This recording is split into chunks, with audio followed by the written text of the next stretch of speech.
عشق نبی میرے دل میں بھی الحمد للہ المبدئ المعید الغنی الحمید والصلاة والسلام على اشرف الانبیاء خاتم النبیین سید المرسلین سیدنا وحبیبنا نبینا وکریمنا ومولانا محمد عبدہ ورسولہ بالہدى ودین الحق ارسلہ اما بعد فاعوذ باللہ السمیع العلیم من الشیطان اللعین الرجیم بسم اللہ الرحمن الرحیم انا نحن نزلنا الذکر وانا له لحافظون آمنت باللہ صدق اللہ العظیم ببرکت ان اللہ ملائکتہ یصلون علی النبی یا ایھا الذین آمنوا صلوا علیہ وسلموا تسلیما اللہم صل علی سیدنا وحبیبنا نبینا وکریمنا ومولانا محمد مبارک وسلم صلاۃ وسلاما علیک یا سیدی یا حبیبی یا مکی یا مدنی یا قرشی یا مطلبی یا رسول اللہ صلی اللہ تعالی علیہ وسلم فمبلغ العلم فیہ انہ بشر وانہ خیر خلق اللہ کلہم مولایا صلی وسلم دائما سرمدا علی حبیبک خیر الخلق کلہم۔ اللہ کی حمد و ثنا نبی کریم صاحب الصد تکریم باعث تخلیق ارض و سما صلی اللہ علیہ وآلہ آلہ وصحبہ وبارک وسلم کی بارگاہ مقدسہ میں انتہائی عقیدت کے ساتھ درود و سلام پیش کرنے کے بعد تمام تعریف اللہ وحدہ لا شریک کے لیے ہے۔ رمضان المبارک کے درس تفسیر میں ہم کچھ ابتدائی گفتگو تاریخ نزول قرآن اور قرآن کریم کے متعلق چند ضروری ابحاث جو تاریخ کے حوالے سے، تحقیق کے حوالے سے، عقیدت کے حوالے سے اور قرآن کریم کے ساتھ تعلق کو مضبوط کرنے کے حوالے سے قرآن کریم ہم تک جو پہنچا اس تاریخ کے ساتھ ساتھ سید عالم صلی اللہ علیہ وسلم نے قرآن کریم کو کس طرح مرتب فرمایا اور قرآن کریم کی اندر موجود اس کی آیات کی تشکیل، اس کی تفسیر کس طرح مرتب کی گئی، ایک تحقیقی جامع میں آپ حضرات کی خدمت میں مقتدر اور محترم علماء کرام کی تحقیق کو پیش کیا جا رہا تھا۔ کل ہم نے آپ کی خدمت میں تاریخ نزول قرآن کا ایک بہت اہم عنوان قرآن کریم کو 7 لہجوں پر پڑھنے کی ایک بحث پیش کی تھی، اور وہ 7 لہجوں پر پڑھنے کی وجہ کیا تھی وہ بتا دی گئی، اور صحیح مسلم شریف سے ہم نے آپ کی خدمت میں حضرت ابی بن کعب رضی اللہ تعالی عنہ کا ایک واقعہ بھی ذکر کیا کہ جس میں اس وجہ کو ذکر کی گئی جو حضور علیہ الصلوۃ والسلام نے خود اپنی امت کی آسانی کے لیے اللہ رب العالمین کی بارگاہ میں درخواست کی کہ یا اللہ میری امت پر ایک ہی لہجہ مشقت والا ہو جائے گا، اور عرب کے مختلف اور متعدد قبائل جو دار اسلام سے وابستہ ہو رہے ہیں ان کے لیے لہجوں میں، قرات میں، گفتگو میں، پڑھنے میں آسانی ہو جائے، تو 3 دفعہ سرکار علیہ الصلوۃ والسلام نے رب کریم کی بارگاہ میں عرض کی، اور ایک دفعہ میں 1 دفعہ اور دوسری دفعہ میں 3 دفعہ، اور تیسری دفعہ عرض کرنے پر اللہ رب العالمین نے اپنے حبیب کو 7 لہجوں میں قرات کی اجازت مرحمت فرمائی۔ اور پھر حضور علیہ الصلوۃ والسلام سے ارشاد ہوا کہ حبیب آپ نے 3 دفعہ ہم سے سوال کیا ہے، اب کوئی 3 دعا آپ ہم سے کر لیجیے۔ سید عالم صلی اللہ علیہ وسلم نے اسی وقت 2 دعا کی کہ اللہم اغفر لامتی، یا اللہ میری امت کو بخش دے اور میری امت کو بخش دے، اور تیسری دعا کے بارے میں حضور علیہ الصلوۃ والسلام نے حضرت ابی بن کعب سے کہا اے ابی، وہ تیسری دعا میں نے اس دن کے لیے چھوڑ دی ہے جس دن ساری خدائی میرے قدموں پر لائی جائے گی، حتیٰ ابراہیم، یہاں تک کہ ابراہیم خلیل بھی جنت میں جانے کے لیے میرے پاس آئیں گے، تو اس دن کے لیے میں نے اس دعا کو رکھا ہے۔ یہ صحیح حدیث پاک مسلم شریف سے ہم نے آپ کی خدمت میں کتاب القرات سے آپ کی خدمت میں ذکر کرنے کا شرف حاصل کیا۔ اس کے بعد مدت نزول پر ہم نے کچھ گفتگو آپ کے سامنے کی تھی. علماء نے اس پر پوری بحث کی ہے، یہاں تک کہ علماء نے تاریخ قرآن کو اپنے جسم اور اپنے جگر کو پگھلا کر اتنی محنت کی ہے کہ کون سی آیتیں رات میں اتری ہیں، کون سی دن میں اتری، اس تک کا خاکہ علماء نے اپنی کتابوں کے اندر درج کیا ہے. یعنی اتنی تحقیق و تفتیش کے ساتھ ان کو بھی لیا گیا ہے. جس طرح کہ کل میں نے آپ کی خدمت میں عرض کیا تھا کہ نزول قرآن کی کل مدت 22 سال 2 ماہ کے قریب ہے، اور بعض علماء نے دن کی بھی تخصیص کی ہے کہ 22 سال 2 ماہ 2 دن یہ نزول قرآن کی تاریخ ہے. اس میں مکی زندگی جو سرکار علیہ الصلوۃ والسلام کے نزول قرآن کے حوالے سے تھی وہ 12 سال 5 ماہ اور 13 دن، اور مدنی زندگی میں 9 سال 9 ماہ 9 دن پر مشتمل رہا. اور پہلی وحی جو سورہ علق کی نازل ہوئی ہے، اس کی 5 ابتدائی آیات، اس وقت سید عالم صلی اللہ علیہ وسلم کی عمر شریف قمری حساب سے 40 سال 6 ماہ تھی، اور شمسی اعتبار سے 39 سال 3 ماہ تھی. اس کا خلاصہ کل میں نے تفصیل کے ساتھ آپ کی خدمت میں ذکر کیا ہے. اور نزول کے وقت اور دن کے حوالے سے علماء نے ذکر کیا کہ پہلی وحی جو غار ہرا کے اندر اتری ہے وہ نصف رات کا پہر تھا. جس طرح کہ میں نے عرض کیا کہ 1 بجے سے لے کر 4 بجے کے درمیان کا جو وقت ہوتا ہے، اس وقت کے اندر پہلی وحی سرکار علیہ الصلوۃ والسلام کے قلب منیر پر غار ہرا کے اندر نازل ہوئی ہے. آج اس موضوع کو تھوڑا آگے لے کر چلتے ہیں، لیکن اس سے پہلے ایک بات میں عرض کر دوں اور ایک حوالہ آپ کی خدمت میں پہلے پیش کر دینا چاہتا ہوں. تاریخ کے حوالے سے سمجھ کی بات ہے. وہ بڑے خوش نصیب لوگ ہیں کہ جنہیں قرآن اور حدیث اور اللہ اور اس کے رسول کی دین کی سمجھ ادب کے جامع میں آئی ہے. انہوں نے اگر اللہ رب العالمین کے دین کو سمجھا تو پہلے ادب کو بڑا ملحوظ رکھا کہ کون سے جملے، کیسے شائستہ جملے، کیسے پاکیزہ جملے نبی پاک صلی اللہ علیہ وسلم کی پاک ذات کے لیے استعمال کرنے چاہیے. یوں تو مارکیٹ میں آپ کو درجنوں محقق پھرتے ہوئے نظر آ جائیں گے، لیکن وہ بہت خوش نصیب آدمی ہے کہ جسے قرآن کا علم ملا تو ساتھ میں ادب بھی ملا، بارگاہ رسالت کا ادب بھی ملا.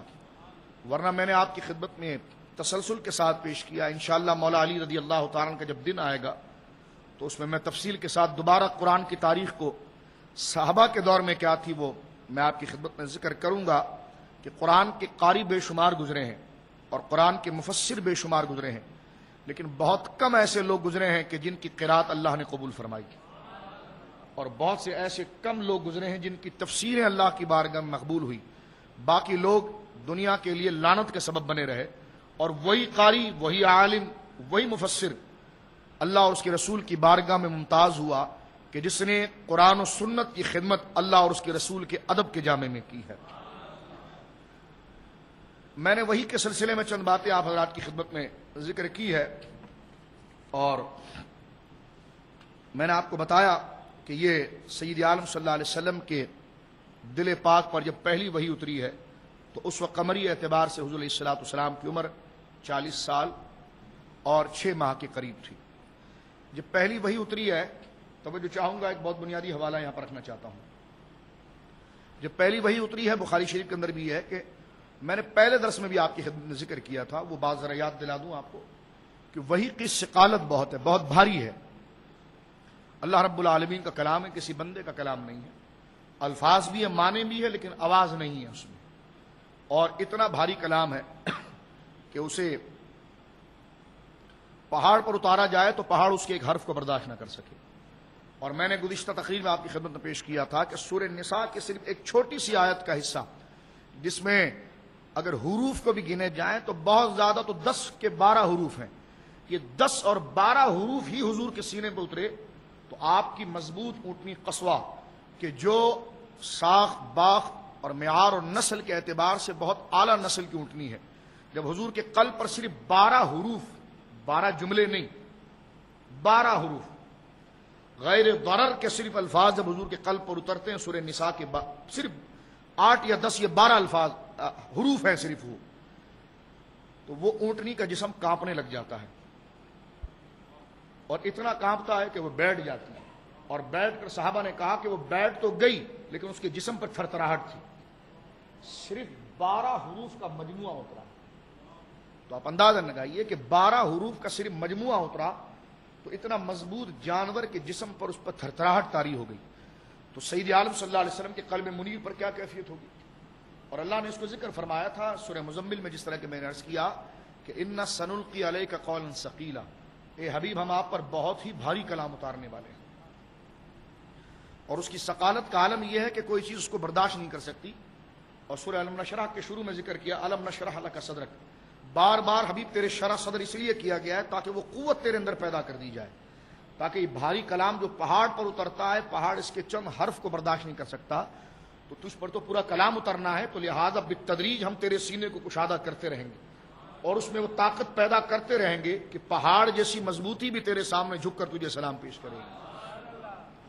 تو یہ دیکھیں، اس میں حضور علیہ الصلوۃ والسلام کے سینے پر جو کلام اتر رہا ہے، یہ کسی انسان کا کلام نہیں کہ اس میں نبوت کے لیے کوئی بے عزتی کا تصور ہو، معاذ اللہ، یہ اللہ رب العالمین کا کلام ہے۔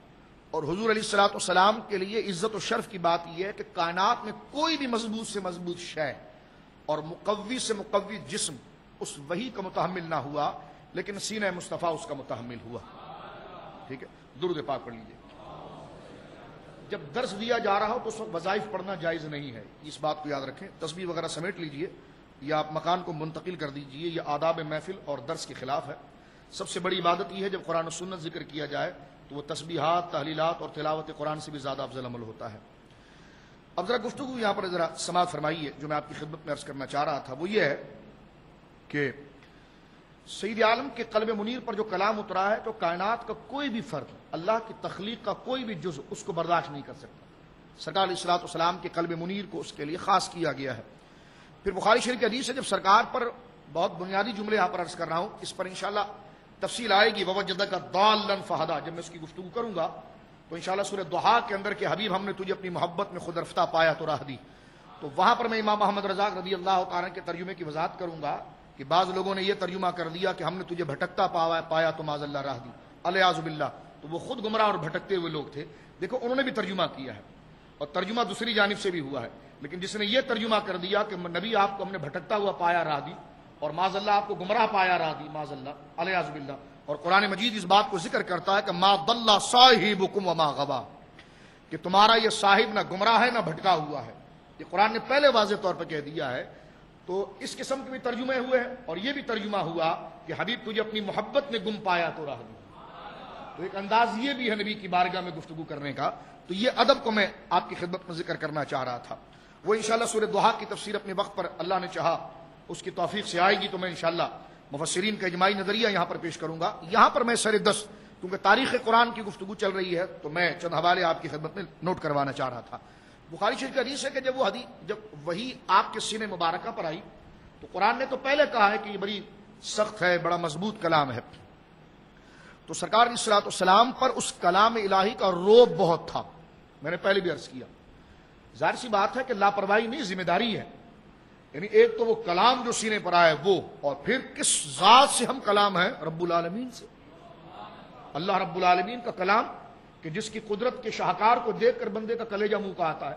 بڑے بڑے پہاڑ کو دیکھتے ہیں تو آپ ڈر جاتے ہیں، منہ کھولے سمندر کو دیکھتے ہیں تو آپ کا کلیجہ منہ کو آ جاتا ہے، بیچ سمندر میں چلے جائیں جہاں کنارہ نہ ملے تو آپ کا کلیجہ منہ کو آیا، آپ کے جسم میں کپ کپی طاری ہو جائے۔ تو جس خدا کی صنعت کے اندر بندے پر رعب اتنا طاری ہوتا ہے، وہ خدا خود کلام کرے تو بندے کی کیفیت کیا ہوگی؟ تو سید عالم صلی اللہ علیہ وسلم جب رب کریم سے ہم کلام ہیں تو وہ کسی بندے اور بشر کا کلام نہیں، اللہ رب العالمین کا کلام ہے۔ تو وہ قلب منیر کے اوپر وہ کلام الہی اور ذات الہی اور احساس ذمہ داری کہ اس کو سب تک پہنچانا ہے، اس کو سب تک عام کرنا ہے، اس ذمہ داری سے وہ جو رعب تھا جو حدیث پاک کے اندر سید عالم صلی اللہ علیہ وسلم نے ذکر فرمایا کہ مجھے یوں لگتا ہے جیسے میں اپنی جان سے جاؤں گا، یہ الفاظ بخاری کے اندر موجود ہے، وہ ڈر کی وجہ سے نہیں ہے، وہ اس احساس ذمہ داری کی وجہ سے ہے کہ مجھے تجویز کیا گیا ہے، وہی مجھ پر نازل کر دی گئی ہے، اس کو آگے کس طرح پہنچایا جائے گا۔ اس لیے کچھ دن کا وقفہ دے کر پیارے محبوب کریم صلی اللہ علیہ وسلم کو تھوڑی تسلی دی جاتی ہے تاکہ بالتدریج آہستہ آہستہ طبیعت مبارکہ کے اندر وہ بات رہے۔ اس سے یہ لازم نہیں آتا کہ حضور کو اپنا نبی ہونا پتہ نہیں تھا کہ اچانک جبریل آئے اور سارے کام ہونا شروع ہوئے، نہ، جبکہ ایک حدیث پاک موجود ہے، بخاری مسلم کی شرط پر بھی ہے، اور نجدیوں کا سب سے بڑا امام ناصر الدین البانی نے اس کی تصحیح کی ہے جامع ترمذی میں بھی حدیث موجود ہے، اور علامہ صاحب مستدرک امام حاکم نے بخاری مسلم کی شرط پر حدیث لی ہے. اور سرکار علیہ الصلوۃ والسلام سے حضرت ابو ہریرہ نے جب پوچھا تھا کہ متى وجبت لک النبوۃ یا رسول اللہ، حضور آپ نبی کب ہوئے؟ تو سرکار نے فرمایا وہ آدم بین الروح والجسد، آدم روح اور جسم کے درمیان تھے میں نبی ہو چکا تھا. آدم بین الماء والطین، آدم ابھی پانی اور مٹی کے درمیان تھے میں نبی ہو چکا تھا. دیکھیے نبوت حضور کو ملی، یہ حدیث پاک ہے، اس کا انکار کوئی نہیں کر سکتا. میں نے سند پر بات کر دی ہے، ٹھیک ہے. اب حضور علیہ الصلوۃ والسلام عالم ارواح میں نبی ہیں، اور نبوت جو ہے وہ ذات کی صفت ہوتی ہے. نبوت صفت ہے ذات کی. یہ کیسے ہو سکتا ہے کہ حضور کی ذات نہ ہو اور نبوت مل جائے؟ جس کو آسان کر کے میں آپ کی خدمت میں پیش کرنا چاہتا ہوں کہ ہم سب نے لباس پہنے ہوئے ہیں، لیکن کسی کا لباس سفید ہے، کسی کا کالا ہے، کسی کا کچھ اور کلر کا ہے. تو یہ رنگ جو مختلف ہے یہ اس کی صفتیں ہیں، لیکن اگر لباس ہی نہ ہوتا تو رنگ کس پر ہوتا؟ تو صفت کا قیام موصوف پر ہوتا ہے. لوگ کہیں کہ عالم ہے، عالم کیا چیز؟ عالم کون ہوتا ہے؟ پہلے ذات ہوگی تو اس ذات کی صفت علم بنے گی. تو عالم ہونا صفت ہے، حافظ ہونا صفت ہے، بہادر ہونا صفت ہے، جرأت مند ہونا صفت ہے. لیکن یہ صفت قائم کس کے ساتھ ہوگی؟ جب ذات پہلے موجود ہو. تو نبوت بھی صفت ہے. تو نبوت اگر حضور فرماتے ہیں میں نبی ہو چکا تھا، اس کا مطلب آپ کی ذات خارج میں موجود تھی اور آپ کی ذات کو نبوت ملی ہے. تو حضور علیہ الصلوۃ والسلام بذات خود موجود ہیں جب تو آپ کو وہ صفت سے نوازا جا رہا ہے. اور یہاں پر یہ کہنا کہ حضور علیہ الصلوۃ والسلام اللہ کے علم میں نبی تھے بات نہیں بنتی، اس لیے کہ صحابی نے حضور سے آپ کی تعریف پوچھی ہے، اور تعریف کے اندر انفرادیت ہوتی ہے. اگر کوئی آپ سے پوچھے آپ کون؟ آپ کا انسان، تو یہ کوئی تعریف تو نہیں ہوئی. اگر آپ کہیں پر انٹرویو دینے جاتے ہیں یا اپنا تعارف کراتے ہیں تو پہلے آپ کے نام کے ساتھ جب پوچھا جاتا ہے تو پہلے آپ اپنا نام ذکر کرتے ہیں، وہاں انسان نہیں لکھتے. کیونکہ آپ جب اپنی تعریف کر رہے ہیں تو آپ ایسا کلمہ اپنے لیے استعمال کریں گے جس میں آپ تمام میں ممتاز ہوں گے. تو لہذا اپنے آپ کو انسان کہنا یہ آپ کی تعریف نہیں ہے، بلکہ آپ اپنا نام پیش کریں کہ آپ کا نام کیا ہے. انسان تو ہیں آپ، یہ تو کئیوں میں مشترک چیز ہے، لیکن آپ کا انفرادی تعارف کیا ہے؟ تو تعریف کے اندر اور انٹروڈکشن جو آپ پیش کرتے ہیں اس میں انفرادیت ہوتی ہے، جس میں آپ ایک دوسرے سے متعارف ہوتے ہیں. ایسا ہے کہ نہیں؟ بولیے، ایسا ہے نا. تو اب تعریف کے اندر اگر انفرادیت نہ رہے تو وہ تعریف پھر کیا ہے؟ تعریف تو خصوصیت پر دلالت کرتی ہے. تو صحابی حضور سے پوچھتا حضور آپ نبی کب ہوئے؟ تو حضور کہتے اس میں میری کیا بات، سب نبی ہو چکے تھے اللہ کے علم میں. یہ نہیں فرمایا، بلکہ حضور سے جب پوچھا گیا کہ آپ نبی کب ہوئے تو حضور نے فرمایا جب آدم پیدا نہیں ہوئے تھے. تو جب اللہ کے علم کی بات اگر یہ کی جائے کہ اللہ کے علم میں حضور علیہ الصلوۃ والسلام نبی تھے، تو آدم علیہ السلام بھی تو تھے، نوح علیہ السلام بھی تو تھے. جب سب نبی اللہ کے علم میں تھے تو پھر اس کہنے کا کیا مقصد کہ میں آدم سے پہلے نبی ہو چکا تھا؟ تو پتا چلا علم الہی میں تو سب نبی تھے، لیکن سوال علم الہی کا نہیں ہو رہا، بلکہ علم الہی سے پھر جو وجود منتقل ہوا ہے اس کے بارے میں سوال ہوا. تو حضور نے فرمایا کہ علم الہی میں تو سب نبی تھے، لیکن سب سے پہلے جو بنا ہے یہ آمنہ کا لال بنا ہے. وآدم بین الروح والجسد، یعنی میں موجود تھا اور مجھے نبوت مل گئی تھی جب آدم اپنے وجود کے درمیان تھے. آدم علم الہی میں تھے لیکن ابھی وجود کے مراحل میں تھے، لیکن ان سے پہلے مجھے وجود مل گیا تھا. تو پتا چلا یہ جواب جو ہے علم الہی کا نہیں ہے بلکہ خارج میں موجود ہونے کا ہے. مثال کے طور پر ہماری پشتوں میں اولاد موجود ہے، آپ کی پشتوں میں اولاد موجود ہے، وہ علم الہی میں کہ کتنی لڑکی کتنے لڑکے ہیں، لیکن جب پیدا ہو جائے تو علم الہی سے وجود میں وہ آ چکے ہیں. تو آپ کہہ سکتے ہیں ہاں یہ میرا بڑا بیٹا 12 سال کا ہے، چھوٹی بیٹی 11 سال کی ہے. یہ نہیں کہہ سکتے کہ یہ علم الہی میں ہے. تو علم الہی میں عمر کا کیا تعین ہے؟ علم الہی میں مثال کے طور پر کوئی پوچھے آپ کے بچے کتنے ہیں، آپ نے کہا جی علم الہی میں 4 بچے ہیں، میرے متعلق میری جو اولاد ہوگی وہ علم الہی میں 4 ہیں. لوگ بولیں گے اس کی عقل چل پڑی ہے، اس لیے کہ جناب ہم اس کے بچے کی عمریں پوچھ رہے ہیں. تو علم الہی میں اس کے بچے ہیں تو قیامت تک جو اس کی اولادیں پیدا ہوگی سب علم الہی میں ہے. تو مراد وہ نہیں ہو رہی ہے، مراد یہ ہو رہی ہے کہ آپ کے بچے علم الہی سے وجود خارجی پا چکے ہیں اور ان کی عمروں کا انتخاب کیا ہے. تو سید عالم سے صحابہ نے یہی پوچھا تھا کہ حضور آپ نبی کب ہوئے؟ تو حضور نے علم الہی کی بات نہیں کی ہے. علم الہی میں تو آدم بھی تھے، اس لیے آدم کی مثال دے کر ذکر فرمایا کہ آدم پیدا نہ ہوئے میں نبی ہو چکا تھا. تو اب آپ ایک بات یہاں پر سنیں، اس حدیث پاک کو آپ اکثر سنتے رہتے ہیں. یہاں جو بنیادی بات یہ ہے کہ جب حضور نبی ہو گئے تو پھر حضور عالم ارواح میں بھی نبی، اپنی ماں کے پیٹ میں بھی نبی، اپنے باپ کی پشت میں بھی نبی، پیدا ہو گئے تب بھی نبی، مکے کی گلیوں میں پھر رہے تھے تب بھی نبی، اپنے گھر میں تھے تب بھی نبی، غار ہرا میں جب پہلے پہنچے تب بھی نبی، وہی آئی تب بھی نبی، اعلان فرمایا تب بھی نبی۔ اب جو یہ کہے کہ 40 سال سے پہلے، ایک بنیادی سوال ان ظالموں سے میں کرنا چاہتا ہوں کہ جو حضور کی اتنی بڑی عظمت کا انکار کرتے ہیں، میں یہ پوچھتا ہوں کہ 40 سال سے پہلے نبی نہیں تھے تو وہ خود اس حدیث پاک کو مانتے ہیں کہ حضور نے فرمایا کہ میں اس وقت نبی ہو چکا تھا جب آدم اپنی روح اور جسم کے درمیان تھے، تو کہا جاتا ہے حضور اس وقت عالم ارواح میں نبی تھے، زمین میں نبی نہیں تھے۔ اس کا مطلب میں نے سوال کیا اس پر، اس کا مطلب تھوڑی دیر کے لیے حضور سے نبوت لے لی گئی تھی، اور یہ اجماعی عقیدہ ہے کہ جو یہ دعویٰ کرے کہ نبی کو نبوت دے کر لے لی جائے وہ کافر ہے۔ یہ نبوت کے حوالے سے اجماعی دعویٰ ہے کہ نبوت دے کر لی نہیں جاتی، سمجھ رہے میری بات آپ؟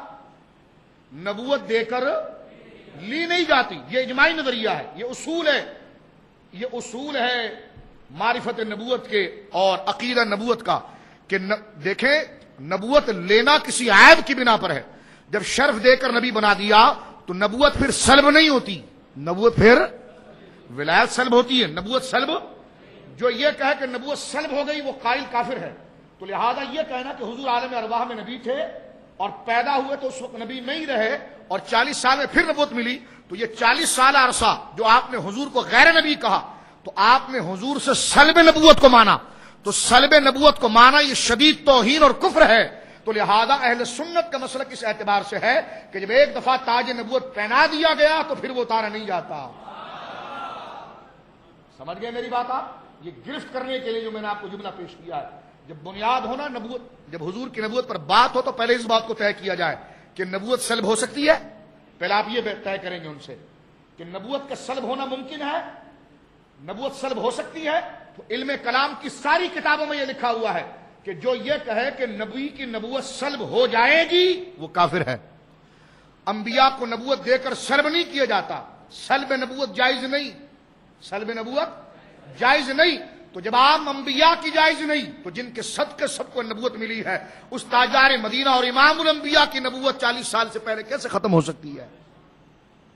سمجھ رہے میری بات آپ؟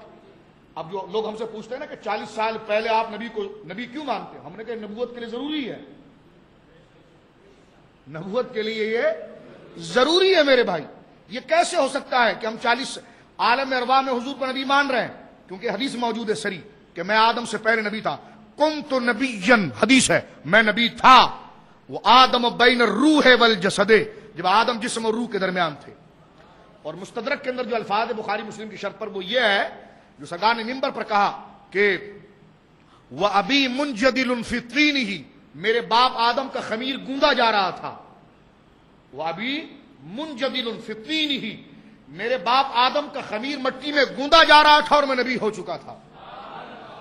تو یہ سارے صحیح الفاظ ہیں جو ان حدیث کو کوئی چیلنج نہیں کر سکتا۔ میں نے پہلے عرض کیا اس دور کا سب سے بڑا یعنی خواہ مخواہ کا نقاد محدث جو حضور کی عظمتوں کو دیکھ کر ڈائریکٹ فتویٰ لگائے کہ جناب جو ہے کہ حدیث ضعیف ہے، وہ ناصر الدین البانی نے سلسلۃ احادیث صحیحہ کے اندر اس حدیث کو نقل کیا اور اس حدیث کی صحت کو قبول کیا۔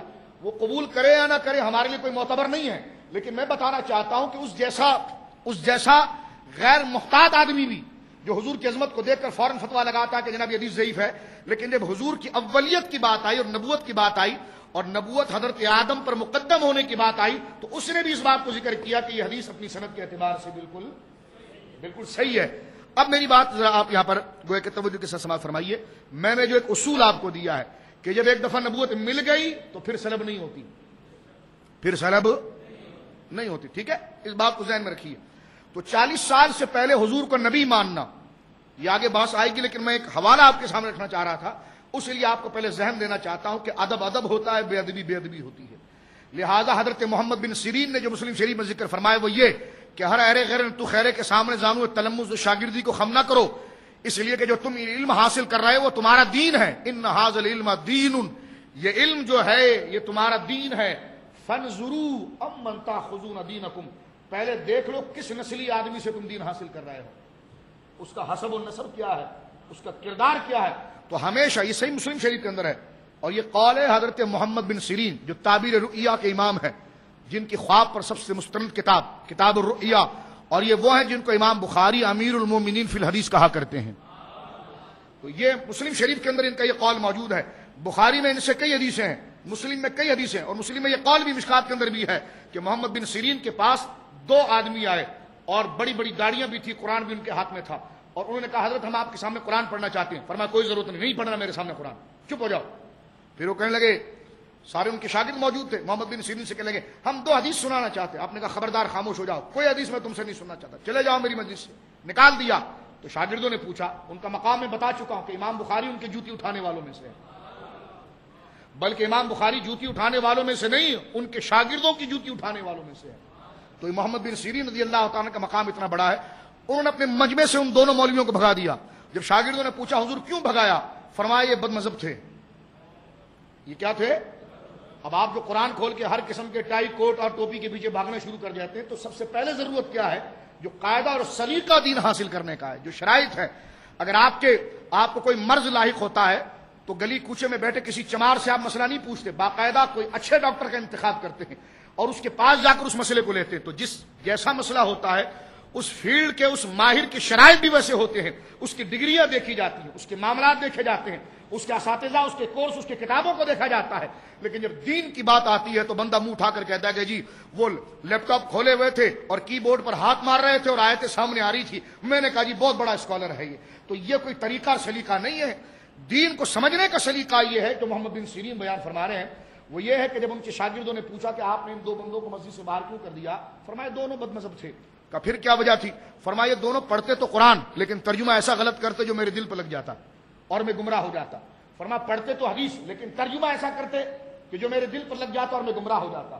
تو محمد بن سیرین جو اللہ کے اتنے بڑے ولی ہیں کہ امام بخاری ان کے شاگردوں کے شاگرد کے جوتے اٹھانے والوں میں ہے، تو ان میں احتیاط اتنا ہے۔ خود وہ بہت بڑے محدث ہیں، امیر المومنین فی الحدیث ان کو کہا جاتا ہے، ان کو کون گمراہ کر سکتا ہے؟ لیکن فرمایا کہ صحبت اور سننا یہ کبھی بھی اثر کر سکتا ہے۔ تو فرمایا اس لیے میں نے یہ طے کیا ہے کہ کبھی بھی کتاب پڑھوں گا اور سنوں گا تو صحیح مذہب اور اشاق کی پڑھوں گا اور ان سے نسبت رکھوں گا۔ بد مذہب چاہے جس زبان میں مجھے سنائیں میں اس کی بات نہیں سنوں گا۔ کیوں؟ فرمایا اس لیے کہ یہ علم تمہارا دین ہے، پہلے دیکھ لیا کرو تم دین کس سے حاصل کر رہے ہو۔ سمجھ گئے بات؟ تو یہ میں نے طریقہ اور ٹریک آپ کو بتا دیا، راستہ بتا دیا ہے میں نے آپ کو۔ یہ وہ طریقہ ہے کہ پہلے اس شخص کو دیکھا جائے گا، اس کی سند حدیث کو دیکھا جائے گا، اس کے عقائد کو دیکھا جائے گا، اس کے استاذوں کو دیکھا جائے گا، اور پھر بات آگے چلائی جائے گی۔ اب آئیے یہاں پر جو میں نے آپ کی خدمت میں ایک مختصر سا اور اہم مسئلہ ذکر کیا کہ نبوت کا سلب جائز نہیں، اور جو اس بات کا قائل ہو کہ نبوت سلب کر دی جاتی ہے وہ مسلمان نہیں ہے، ٹھیک ہے۔ اور جامع ترمذی میں میرے دوستو جب کہ صحیح حدیث موجود ہے، سرکار علیہ الصلوۃ والسلام فرماتے ہیں صحابہ سے کہ میرے صحابہ مجھے وہ درخت آج بھی یاد ہے اور وہ چٹان مجھے آج بھی یاد ہے جس کے قریب سے میں گزرتا تھا نا تو وہ درخت اور چٹان مجھے کہتے تھے السلام علیکم یا رسول اللہ۔ تو یہ کتنا بڑا ظلم ہے میرے دوستوں، مجھے بتاؤ کہ سرکار 40 سال پہلے مکے کی جس گھاٹی سے گزرتے تھے تو وہ گھاٹی اور چٹان آپ کو رسول کہتی تھی، تو اس گھاٹی کو تو پتا ہے کہ آپ رسول ہیں اور حضور کو 40 سال پہلے یہ نہیں پتا کہ میں رسول ہوں۔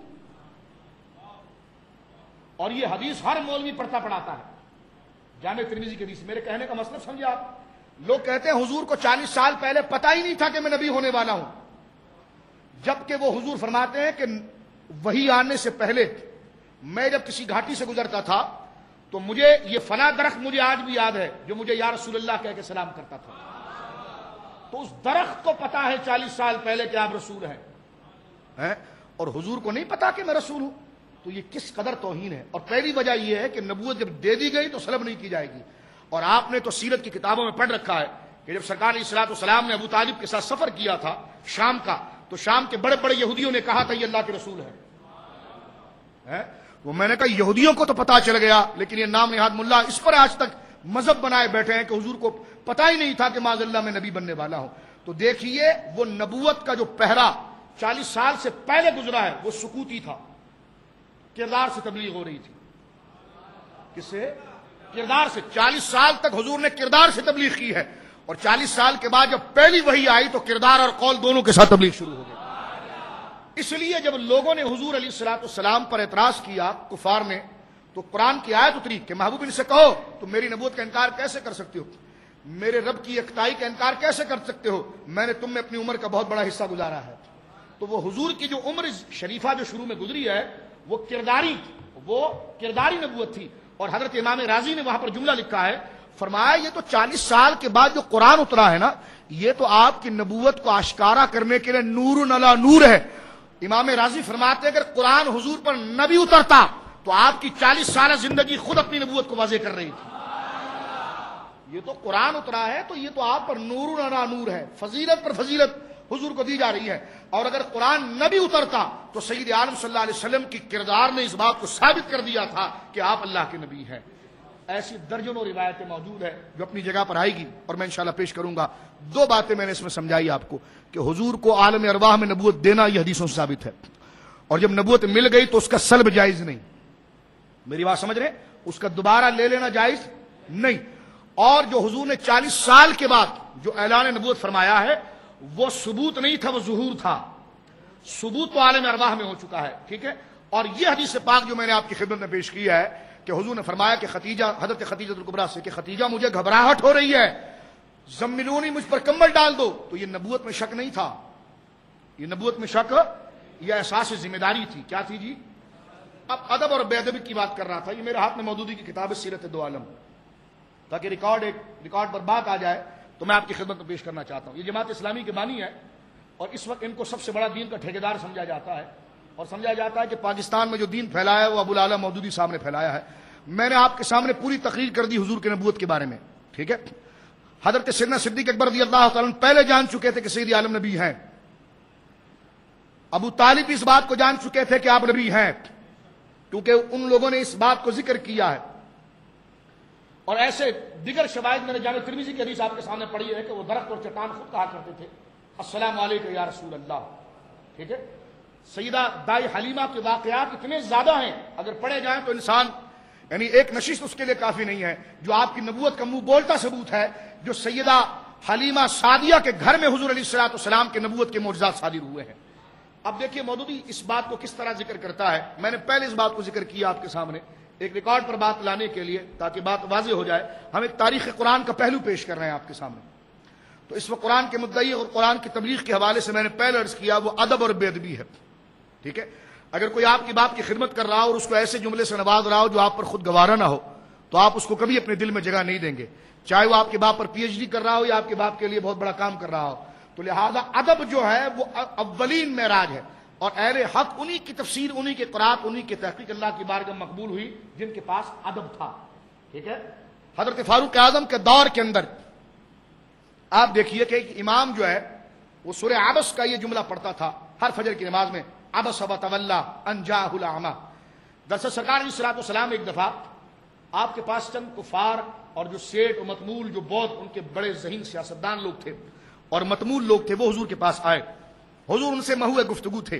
سرکار کے صحابی حضرت عبداللہ بن مکتوم جو نابینا تھے وہ حضور کے پاس آئے اور حضور کے قریب ہونا چاہ رہے تھے اور سننا چاہ رہے تھے کہ سرکار کیا کہہ رہے ہیں۔ تو سرکار نے آداب تبلیغ کے اعتبار سے کہ یہ جو میرے سامنے کافر موجود ہیں اور یہ بظاہر پڑھے لکھے ہیں، امیر ہیں، اور ان کے اندر ذات پار اچھوت پن بہت ہے، تو کہیں یہ اچھوت پن کے عیب سے ایمان سے ہاتھ نہ دھو پائے، تو سرکار نے اس لیے ان کو الگ سے رکھا اور الگ سے ان کو تبلیغ کی۔ جس طرح کہ میں نے 7 لہجوں کی بات کی ہے، اس میں بھی حضور نے رخصت اس لیے دی ہے کہ وہ لہجہ کہیں انا کا مسئلہ بن کر لوگ ایمان کو نہ چھوڑ دیں۔ تو وہاں پر یہ تھا کہ وہ قریش کے جو قبیلے کے لوگ حضور کے پاس آئے ہیں تو وہ چاہتے تھے کہ حضور سے تنہائی میں بات کریں۔ حضور ان سے تنہائی میں بات کر رہے تھے تاکہ ان کے دلوں میں ایمان اتر جائے کہ چلو انہوں نے اچھی طرح سے ہم کو بٹھایا بھی ہے، ہمیں عزت بھی دی ہے، سارے خاطر تبازو کیے ہیں، اور ہم جیسے لوگوں کو بٹھایا اور کسی غریب کو یا کسی عام شخص کو ہمارے قریب نہیں آنے دیا۔ ان کو نسب اور حسب پر بڑا فخر تھا۔ عبداللہ بن مکتوم قریب آ گئے اور وہ نابینا تھے اور وہ قریب ہو کر حضور کی توجہ چاہتے تھے اور بار بار کہتے تھے حضور آپ کیا کہہ رہے ہیں، ان سے ذرا زور سے فرمائیے میں بھی سنوں۔ تو سرکار علیہ الصلوۃ والسلام نے عبداللہ بن مکتوم سے چہرہ پھیرا تاکہ ان کی طرف مخاطب کیا، تو اللہ رب العالمین نے یہ آیت نازل فرمائی کہ محبوب و کافر ایمان لائیں یا نہ لائیں، کیونکہ حضور علیہ الصلوۃ والسلام لوگوں کے ایمان کے لیے بہت زیادہ کوشش فرماتے ہیں۔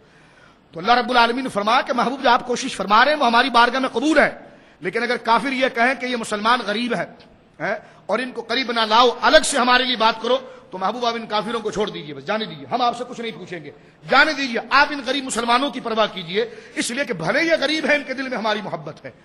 تو یہ اللہ نے ایک درجہ حضور کے لیے آسانی کی ہے، اور حضور جو کافروں کے لیے نرمی کر رہے تھے اور صحابی سے کٹ کر ہٹ کر بظاہر ان کو جو حیثیت دے رہے تھے ایمان کے لیے، تو حضور کا یہ مسئلہ ذات کے لیے نہیں تھا بلکہ اللہ کی رضا ہی کے لیے تھا کہ کسی طریقے سے ایمان قبول کر لیں اور توحید کی طرف آ جائے اور جہنم سے بچ جائے۔ تو قرآن کی آیت نازل ہوئی کہ محبوب جب وہ نابینا آپ کے پاس آیا ابس و تولا، تو آپ نے اپنے تیور تبدیل کیے اور اس سے آپ پھر گئے۔ انجاء الاعمى، جب وہ نابینا آپ کے پاس آیا تو آپ کو چاہیے تھا کہ محبوب آپ اس نابینا کی طرف توجہ کرتے۔ یہ پورا اس کا سیاق و سباق ہے، میں نے آپ کی خدمت میں پیش کیا۔ حضرت عمر کے دور کے اندر منافقین کی ایک ٹولی تھی، دور انہوں نے مسجد بنائی ہوئی تھی، اس کا امام ہر فجر کی نماز میں یہ سورت پوری پڑھتا تھا۔ حضرت عمر کو خبر پہنچی، آپ نے اس امام کو بلایا، بلانے کے بعد حکم دیا اس کی گردن مار دو، اس کو قتل کا فتویٰ دیا، اس کو قتل کر دیا گیا۔ پوچھا گیا، فرمایا گستاخ رسول تھا یہ بدبخت جو پابندی کے ساتھ اسی ایک ہی آیت کو پڑھتا تھا۔ اس کا نظریہ یہ تھا کہ اللہ رب العالمین نے حضور علیہ الصلوۃ والسلام کو ڈانٹ پلائی ہے اور سید عالم صلی اللہ علیہ وسلم کی معاذ اللہ ہتک کی ہے۔ تو فرمایا اب دیکھیں وہ نماز پڑھ رہا ہے، وہ نماز پڑھ رہا قرآن ہی ہے لیکن نیت بری ہے۔ پڑھ رہا، اب ہماری مسجدوں میں پڑھی جاتی، سارے مسلمان، قرآن میں لکھا ہوا ہے ابس و تولی ان جاءہ الاعمى، قرآن میں لکھا ہوا ہے، اس کے ہر حرف پر 10 نیکیاں ہیں، لیکن نیتوں کا اعتبار ہے۔ جس نے اس نیت سے پڑھا کہ اس میں بڑی حکمتیں تھی اسے 10 نیکیاں مل گئی، اور جس نے اس نیت سے پڑھا کہ ہاں نبی کی تو کوئی حیثیت ہی نہیں ہے، سب عزت اللہ کے لیے، اللہ کسی کو عزت نہیں دیتا، تو اس کی گردن مار دی گئی۔ تو آپ دیکھیں پڑھ رہا وہ قرآن ہی تھا لیکن نظریہ اس کا بے ادبی کا تھا، نظریہ اس کا بولیے بے ادبی کا تھا۔ تو صحابہ کا مزاج بھی آپ نے دیکھ لیا کہ حضرت فاروق اعظم جیسا موحد مزاج اور اللہ رب العالمین کی یکتائی پر اور توحید کے نظام کو نافذ کرنے پر سر دھڑ کی بازی لگانے والے فاروق اعظم، جن کا لقب بھی فاروق ہے، حق اور باطل میں فرق کرنے والے، ان کے بھی مزاج پر یہ گراں گزرا کہ قرآن پڑھا جائے لیکن اس میں ادب رسالت کو ملحوظ رکھا جائے۔ اب یہاں پر آپ آئیے، جو میں آپ کی خدمت میں یہ جملہ پیش کرنا چاہ رہا تھا کہ وہ وہی جو آئی ہے، تو حضور نے یہ جو جملے ارشاد فرمائے ہیں یہ حضور نے اس لیے نہیں فرمائے کہ حضور کو اپنے نبی ہونے پر یقین نہیں تھا معاذ اللہ، بلکہ سیدہ خدیجہ کو جو حضور نے یہ جملے کہے، کیونکہ آپ نوجوان ہیں، پڑھتے پڑھاتے، اس لیے میں نے جان بوجھ کر یہ چپتی ہوئی بحث یہاں پر چھڑی ہے تاکہ آپ کے سامنے وہ مسئلہ کلیئر ہو جائے۔ اس کے علاوہ میرا کوئی نظریہ نہیں ہے۔ میرا نظریہ یہ ہے کہ جب ہم نبی پاک کا کلمہ پڑھتے ہیں تو ہر جہت سے ان کا ادب ہونا چاہیے، اور بے ادبی کوئی بھی کرے اس سے ہمارا تعلق نہیں ہونا چاہیے کہ جب کوئی ہمارے باپ کو آنکھ لکھا کر دیکھے تو ہم اس سے بائیکاٹ کر سکتے ہیں، تو جو نبی کے بارے میں گھٹیا جملے کہے تو ہمیں اس کے پیچھے نماز پڑھنے کی کیا ضرورت ہے اور اس کا ادب و احترام کرنے کی کیا ضرورت ہے؟ اس لیے کہ جو ہمارے خلاف بات کرے، ہمارا پیسہ کھا جائے، ہم اس کے پیچھے نماز پڑھنا یا اس کے لیے 2 جملے اچھا کہنا گوارا نہیں کرتے، اور جس کے دل میں اللہ کی محبت اور نبی کریم علیہ الصلوۃ والسلام کے آداب ملحوظ نہ ہو، تو یہ کون سی لاجک اور طریقہ ہے کہ وہ نبی پاک کے خلاف مغلظات اور غلط جملے اور غیر ناشائستہ جملے کہہ رہا ہو اور اس میں بندہ چاہے کہ جناب اس کو اپنا امام بنائے اور دین کا ٹھیکیدار بنائے؟ تو سید عالم نے جو سیدہ خدیجہ کو یہ کہا تھا کہ مجھ پر چادر ڈال دو، تو یہ نبوت میں شک نہیں تھا، نبوت میں شک، جبکہ نبوت کے لیے درجنوں دلیلیں گویا کہ واضح تھی، اور سرکار علیہ الصلوۃ والسلام کے سامنے میں انشاءاللہ پیش کروں گا۔ میں صرف یہاں پر وہ بھیانک رخ بتانا چاہتا ہوں آپ کے سامنے۔ اس وقت میرے ہاتھ میں جماعت اسلامی کے بانی مودودی کی کتاب جلد نمبر 2 ہے، سیرت دو عالم ہے، ادارہ ترجمات القرآن پرائیویٹ لمیٹڈ لاہور سے چھپی ہوئی ہے، اور اس کا صفحہ نمبر 137 127 ہے، اور عنوان کیا دیا گیا ہے، ٹائٹل جو عنوان دیا، اگر پہلے سے شوق نبوت ہوتا۔ عنوان، جملے بڑی حیثیت رکھتے ہیں، بندہ آپ کہے یہ بھی ٹھیک ہے، اس لفظ آپ کو طنز میں بھی کہا جا سکتا ہے، آپ اہل زبان ہیں، جملہ جی یہ ادب لیکن یہ طنز میں بھی آ سکتا ہے، جناب یہ جملہ ادب کا ہے لیکن طنز کے لیے بھی بولا جا سکتا ہے، اور طنز کے لیے آپ کو اگر کوئی کہے طنز کیا ہے تو جملے کے اندر اگر طنز ہو تو اس کی بدبو خود ظاہر ہو جاتی ہے، سیاق و سباق، اور وہ کیسے کہ سامنے جو ذات ہے اس کے لیے لب و لہجہ اور الفاظ خود بتا دیتے ہیں کہ جناب یہ ادب کے حوالے سے ہیں، یہ بے ادبی کے حوالے سے ہے۔ تو عنوان انہوں نے باندھا ہے، میں نے وہی کی پوری قسم، کیونکہ نزول قرآن کا موضوع ہے، ہم اپنے موضوع سے ہٹ کر گفتگو نہیں کر رہے ہیں، ہمارے موضوع ہی تاریخ نزول قرآن کا ہے، تو تاریخ کے حوالے سے جو جملے ہمیں ملتے چلے جائیں گے، جو حوالے ملیں گے، وہ ہم آگاہی کے لیے آپ کے سامنے پیش کریں گے۔ سب سے پہلا عنوان جو مودودی نے یہاں پر باندھا ہے وہ ہے اگر پہلے سے شوق نبوت ہوتا، اگر پہلے سے شوق نبوت، یہ ان لوگوں کا ہمیشہ سے طریقہ رہا ہے، ان کی ایک بڑی معتقدہ ہے فرد ہاشمی، میں نے گزشتہ درس قرآن میں ان کی پوری تفصیل کی ہے، وہ اتنی بڑی ملعونہ اور بدبخت ہے، اس پر کفر کا فتویٰ بھی علماء کی طرف سے دیا گیا ہے، اس لیے کہ اس نے واضح طور پر، آج جیو پر وہ یوسف علیہ السلام کا قصہ سنا رہی ہے، لیکن اس پر شریف فتویٰ آج بھی موجود ہے کہ اس نے حضرت آدم کے لیے کہا کہ حضرت آدم کو جب جنت سے نکالا گیا تو حضرت آدم کے بارے میں یہی کہا جا سکتا ہے کہ بڑے بے آبرو ہو کر تیرے کوچے سے ہم نکلے. اور یہ جملہ حضرت آدم کے لیے غالب کا وہ بالکل فرسودہ اور دقیانوسی جملہ جو غالب نے اپنے گناہ اور اپنی بدکاری پر ذکر کیا ہے، اس کو اٹھا کر حضرت آدم علیہ السلام کو ذکر کیا گیا کہ جس میں قرآن نے خود ذکر کیا کہ آدم رسوا نہیں ہوئے. آدم سے جو عمل ہوا ہے اس میں ان کا عزم نہ تھا، گناہ نہ تھا. ارے آدم کو ہم نے زمین کے لیے خلیفہ بنایا تھا، وہ آسمان پر کیا کرتے؟ کوئی نہ کوئی ایسی حکمت تو ہونی تھی کہ جس کی وجہ سے وہ زمین پر آئے. اگر وہ زمین پر نہ آتے تو امام الانبیاء زمین پر کیسے آتے؟ حضرت ابراہیم زمین پر کیسے آتے؟ اور حضرت آدم اگر جنت کے اندر ہیں تو ان کی پشت میں تو ابھی کافر بھی موجود تھے، مسلمان بھی موجود تھے، اور کافر جنت میں نہیں رہ سکتا، تو لہذا زمین پر ان کو بھیجنا تھا تاکہ ساری نسلیں سینے آپ کی پشت سے نکلیں، کافر جہنم کی طرف جائیں اور آپ تنہا نہیں بلکہ جو جنتی اولاد ہے ان کو لے کر آپ جنت کے اندر جائیں. تو اس میں کروڑہا حکمتیں تھی کہ حضرت آدم علیہ السلام کو جنت سے اتارا گیا. لیکن اس پر یہ جملہ کہنا معاذ اللہ، میں پھر عرض کروں آپ کے سامنے بڑے مؤدبانہ طور پر عرض کروں گا کہ مجھ پر اور آپ کے اوپر میرے دوستو جو ذمہ داری عائد ہوتی ہے وہ بارگاہ رسالت اور نبیوں کے ادب کی ذمہ داری عائد ہوتی ہے. ٹھیک ہے؟ اور ادب تو اتنا ہے کہ حضرت موسیٰ علیہ السلام کے سامنے جب فرعون کے درباری آئے اور جادوگر آئے اور وہ اپنی رسیاں لے کر کھڑے ہو گئے تو آپ نے دیکھا کہ بعد میں وہ ایمان لا چکے تھے. مفسرین نے لکھا کہ ایمان کیوں لائے؟ فرمایا اس لیے کہ جب حضرت موسیٰ سامنے آئے تو حضرت موسیٰ کی داڑھی دیکھ کر، خوبصورت چہرہ دیکھ کر، بڑا سر، بڑا جسم اور روبدار وجیح چہرہ دیکھ کر وہ مرعوب ہو گئے، بڑے متاثر ہوئے. نبی سمجھ کر نہیں بلکہ ظاہری جو بزرگی تھی اس کو دیکھ کر متاثر ہوئے، اور متاثر ہو کر کہنے لگے جناب پہلے آپ کچھ دکھا دیجئے بعد میں ہم دکھائیں گے.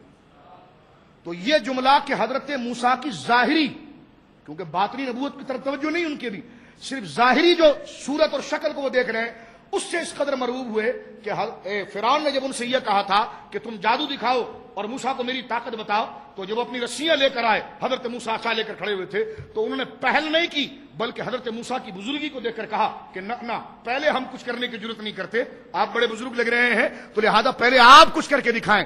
اب حضرت موسیٰ نے پہلے جو گویا کہ کر کے دکھایا یا جو معاملہ کر کے دکھایا، اس کے بارے میں مفسرین کہتے ہیں کہ بعد میں فرعون کے درباری وہ جادوگر جو مسلمان ہوئے اور انہوں نے کہا کہ ہم موسیٰ اور ہارون کے رب پر ایمان لاتے ہیں، تو ان کو ایمان جو ملا ہے وہ حضرت موسیٰ کے اس ادب سے ملا ہے. حالانکہ نبی سمجھ کر نہیں انہوں نے مانا تھا، ظاہری بزرگی بھی اگر نبی کی مانی جائے تو اللہ اس قدر خوش ہوتا ہے کہ ان کے لیے ایمان کے دروازے کھول دیتا ہے، ان کے لیے آسانیاں کر دیتا ہے. اب میرے دوستو ذرا یہاں پر توجہ کریں، یہ جملہ کہنا کہ بڑے بے آبرو ہو کر تیرے کوچے سے ہم نکلے، یہ کسی بزرگ آدمی سے بھی اگر آپ کہیں، یا میں پوچھتا ہوں کہ یہ اپنے علماء کے لیے جملے کہہ سکتے ہیں؟ یہ اشرف علی تھانوی کے لیے جملہ کہہ سکتے ہیں؟ یہ اپنے دین کے جتنے چودھری ہیں ان کے لیے جملہ کہہ سکتے ہیں کہ بڑے بے آبرو ہو کر تیرے کوچے سے ہم نکلے؟ تو یہی جماعت یہ ان کے اوپر چڑھ دوڑیں گے کہ جناب یہ گستاخی ہے. تو میں نے کہا شرم نہیں آئی جب حضرت آدم جیسے معصوم نبی اور جن کو اللہ رب العالمین نے اپنے خلافت کا تاج عطا فرمایا ان کے لیے گھٹیا جملہ کہنا؟ تو ان میں دراصل ادب و لحاظ ہے نہیں، بس خچروں کی طرح پڑھنا ہے اور ہر ایک کو اپنے مثل سمجھنا ہے. اس لیے یہ صحابہ کا نام لینے کے باوجود ان کے چہرے پر رونق نہیں آتی، قرآن پڑھنے کے باوجود ان کے سامنے، ان کے آگے ہمیں ادب رسالت کی کوئی نظیر نظر نہیں آتی. اب یہاں پر آپ دیکھیے جو بات میں آپ کی خدمت رکھنا چاہتا ہوں، تو مودودی نے وہاں پر واضح طور پر ایک عنوان بانا ہے کہ اگر پہلے سے شوق نبوت ہوتا، ٹھیک ہے، میں نے اس بات کو کلیئر کر دیا ہے کہ حضرت خدیجہ نے وہ کو جملہ حضور نے کیوں فرمایا. اب ذرا سنیے، میں لفظ بلفظ اس کی بات کو پڑھتا ہوں. اگر حضور صلی اللہ علیہ وسلم پہلے سے نبی بننے کی فکر میں ہوتے، اور میں نے عرض کر دیا کہ نبوت سلب ہو ہی نہیں سکتی، ٹھیک ہے، اگر حضور صلی اللہ علیہ وسلم پہلے سے نبی بننے کی فکر میں ہوتے، اپنے متعلق یہ سوچ رہے ہوتے کہ مجھ جیسے آدمی کو بھی نبی ہونا چاہیے، یہ لفظ ہے یہاں پر، مجھ جیسے آدمی کو بھی نبی ہونا چاہیے، اور اس انتظار میں مراقبے کر کر کے اپنے ذہن پر زور ڈال رہے ہوتے کہ کب کوئی فرشتہ آتا اور میرے پاس پیغام لاتا، تو غار ہرا والا معاملہ پیش آتے ہی آپ صلی اللہ علیہ وسلم خوشی سے اچھل پڑتے. جملے سنیے آپ. اور بڑے دم دعوے سے پہاڑ سے اتر کر سیدھا اپنے قوم کے سامنے پہنچتے اور اپنی نبوت کا اعلان کر دیتے.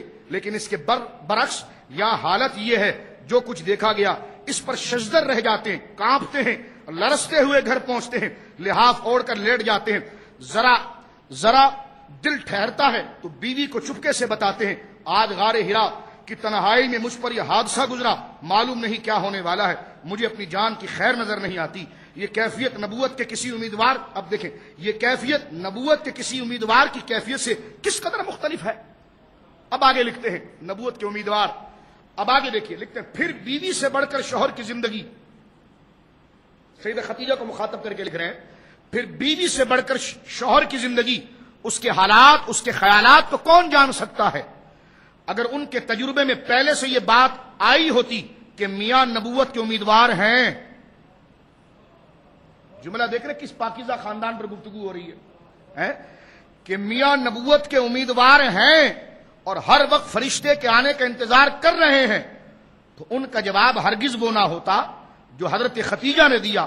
وہ کہتی میاں گھبراتے کیوں ہو، جس چیز کی مدتوں سے تمنا تھی وہ تو مل گئی، چلو اب پیری کی دکان کو چمکاؤ، میں بھی نذرانے سنبھالنے کی تیاری کرتی ہوں۔ پڑھی لا حول ولا قوت الا باللہ۔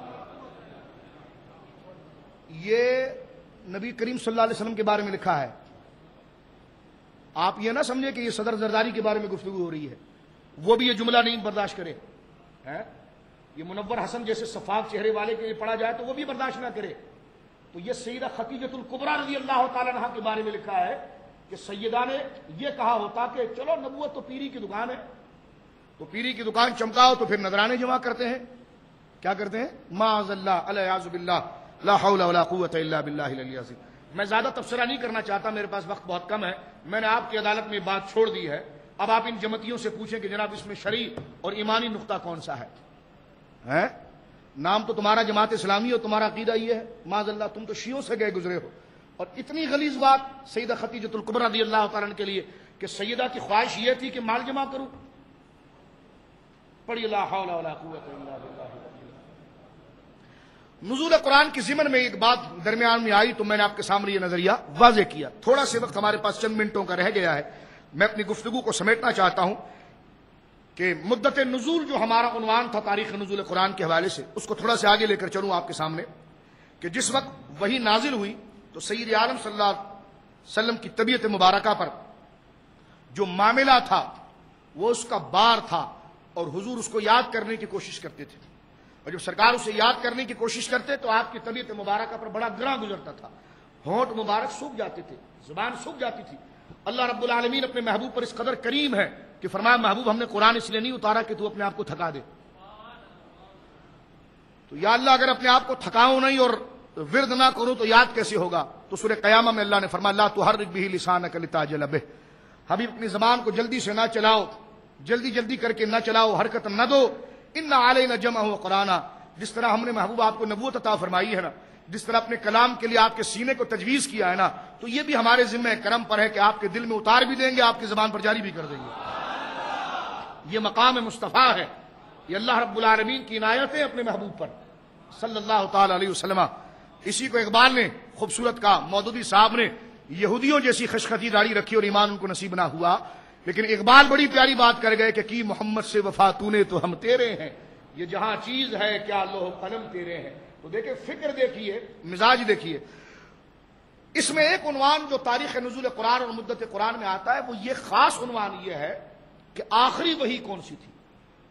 جو ہم جو دیگر حوالے آپ کی خدمت میں پیش کر رہے ہیں اور ابحاث دیگر آپ کے سامنے لے آ رہے ہیں، ترتیب نزولی کو ہم نے آپ کی خدمت میں پیش کیا اور ترتیب رسولی کو آپ کے سامنے پیش کیا، بیک وقت نازل ہونے والی صورتوں کی کیفیت کو آپ کے سامنے پیش کیا، نبی کے لیے نسیان اور سہو کی جو بحث آپ کے سامنے ہم نے پیش کی، موجودہ ترتیب میں قائم کردہ صورتوں کی ترتیب من جانب رسالت ہے، اس کی ترتیب آپ کے سامنے پیش کر دی، اندرونی ترتیب اور اس کی تقسیم کا وحدت کا طریقہ وہ آپ کے سامنے ہم نے پیش کر دیا، اور سید عالم صلی اللہ علیہ وسلم سے قدیم زمانے سے تلاوت کا طریقہ کیا ثابت ہے اس کے چند حقائق آپ کے سامنے پیش کیے، 7 لہجوں کی بات ہم نے آپ کے سامنے چند احادیث اور اس کے دقیق مسائل کے ساتھ پیش کی، مدت نزول کے اوقات اور اس کے سن کو جہاں پر آپ کے سامنے پیش کیا، وہیں پر تاریخ نزول قرآن کے اندر ایک اور عنوان آتا ہے کہ آخری وحی کون سی تھی، آخری وحی کون سی تھی۔ ہمیں امام سیوطی علیہ الرحمٰن نے اس پر بڑا تفصیلی کلام کیا ہے، میں اس کا خلاصہ آپ کے سامنے پیش کرتا ہوں،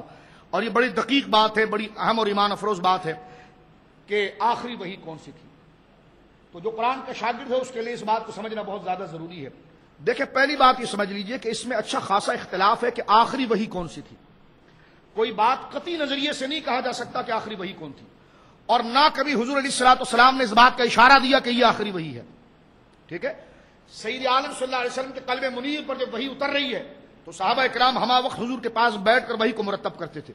سیدنا صدیق اکبر تمام صحابہ میں واحد صحابی تھے۔ آگے بات آئے گی تفقع کی جب میں شان نزول کی بحث کروں گا آپ کے سامنے، آگے بہت دلچسپ موضوع انشاءاللہ کچھ تحقیق کے ساتھ ہم نے جمع کیا ہے، شان نزول کس لیے ضروری، اس کی کیفیات صحابہ کے احوال کے حوالے سے اور تفقع کے حوالے سے، کہ قرآن تو سب پڑھتے ہیں، سمجھ کچھ لوگوں کو ہوتی ہے، تو اس عنوان میں انشاءاللہ ہم آپ کے سامنے پیش کریں گے۔ اور ایک موضوع جو کل شاید میں شروع کر دوں وہ یہ کہ صرف ترجمہ پڑھنا بہت بڑی گمراہی ہے، قرآن کا صرف بولیے، اور میں انشاءاللہ کئی علماء کے حوالے لفظ و لفظ آپ کے سامنے پڑھوں گا کہ جنہوں نے عوام کو ترجمہ پڑھنے سے منع کیا ہے، عوام کو ترجمہ پڑھنے سے منع کیا، چاہے وہ اہل سنت کو یا بد مذہب کے ہوں۔ ایسے حوالے کتابوں میں واضح طور پر ملتے ہیں کہ صرف ترجمہ پڑھنا عوام کے لیے زہر قاتل ہے، جبکہ وہ کسی عالم دین کے سامنے بیٹھ کر یا کسی مستند عالم کی مکمل تفسیر کے ساتھ اس کو سمجھے، ورنہ صرف ترجمہ قرآن سے اگر قرآن کو سمجھے گا تو وہ گمراہی ہوگا۔ جس طرح کہ آج ٹی وی میڈیا پر یہ دیا جاتا ہے کہ آپ نے قرآن کو ترجمے سے پڑھ لیا، اور بڑے بڑے جاہل ٹی وی پر بیٹھے ہوتے ہیں اور وہ کہتے ہیں کہ جناب جو ہے قرآن کو آپ نے ترجمے سے پڑھ لیا۔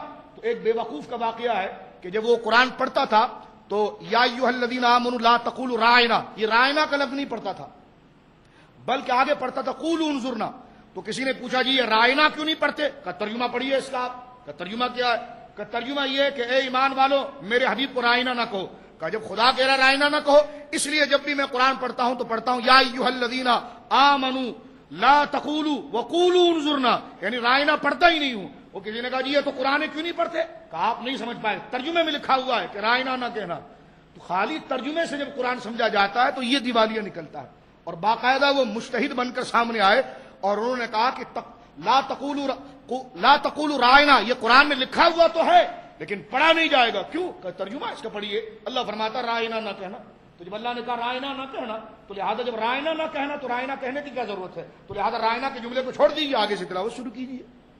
تو یہ گمراہیاں لازم ہوتی ہے کہ جب چار جاہل مل کر پورا سال وہ گانا بجانا، شراب پینا، زنا، کھڑے ہو کر پیشاب کرنا، اور رمضان کے اندر صرف اپنے چیک کھڑے کرنے کے لیے اور دہریت اور الہاد کو پھیلانے کے لیے میڈیا پر آ کر بیٹھ جاتے ہیں، تو وہ جاہل قرآن کی اس تصور کو مسخ کرتے ہیں اور امت کو گمراہ کرتے ہیں۔ سحری ٹائم، افطار ٹائم میں بیٹھے ہوئے ہوتے ہیں اور لوگوں کو یہ نظریہ دیکھتے ہیں بس جس نے قرآن کا ترجمہ پڑھ لیا اس کے لیے ساری باتیں مکمل ہو گئی۔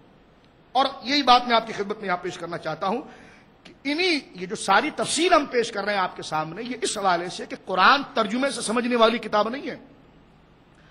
ترجمے سے صرف وہ باتیں سمجھ میں آئیں گی جو قصے اور واقعات ہیں، جو قصے اور واقعات ہیں، لیکن جو عقائد اور احکام کی باتیں ہیں، جو شرائع اور قوانین ہیں، اس کے لیے اجلہ علماء کے سامنے زانو تلمس کو خم کرنا پڑتا ہے۔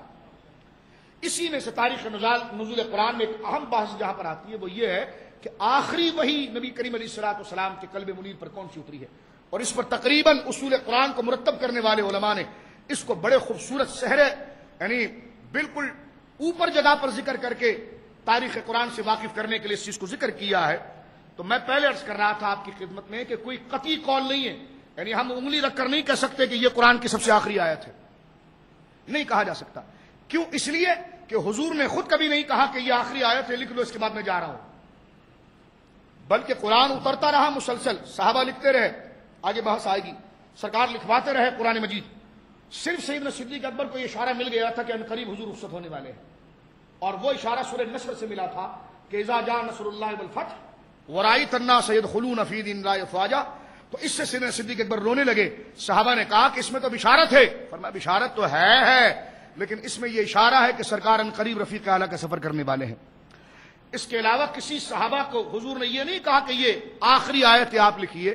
صحابہ اسی بات میں انتظار کرتے رہے، اور سرکار علیہ الصلوۃ والسلام کی وصال پاک سے 1 ہفتہ یا 8 دن پہلے قرآن مکمل ہوا، لیکن اب بھی یہ کسی کو نہیں پتا تھا، اب بھی کسی کو سرکار علیہ الصلوۃ والسلام پر تقاضۂ بشری سے بخار کی کیفیت طاری ہو گئی، اور ان 4-5 دنوں میں سرکار علیہ الصلوۃ والسلام اپنے حجرے میں آرام کرتے رہے، یہاں تک کہ جب آپ نے رفیق اعلیٰ کا سفر فرمایا اور وصال ظاہری فرمایا، اس وقت صحابہ سمجھے ہاں قرآن مکمل ہو گیا ہے، اس لیے حضور علیہ الصلوۃ والسلام رفیق اعلیٰ کے سفر فرما چکے ہیں۔ تو اس لیے کوئی بات قطعی طور پر نہیں کہہ سکتے انگلی رکھ کر کہ یہی قرآن کی سب سے آخری آیت ہے، جس کی وجہ میں نے آپ کے سامنے پیش کی۔